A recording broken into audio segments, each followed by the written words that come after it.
खुशी को उपहार नुह आउ जड़े किए आणिकी आम हाथ में देदेव।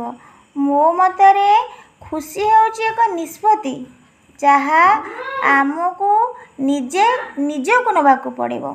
निज भावावेगर चाबी आउ क्या देले सी आम मनर चाबी हो इच्छा हेले से हसैब आ इच्छा हेले कंदेब। तेणु मनर रिमोट ना निज पाखे रखा पड़ो। जो दिन तुम्हें तुम हसर कारण निजे हेब से दिन तुम आखिरी लुह देवाक ना दुनिया सतरे पछेई सतरे कही जड़े ठीक कथा ही कहते accept everything and expect nothing. खुशी को उपहार नुह आउ जड़े किए आणिकी आम हाथ में देदेव।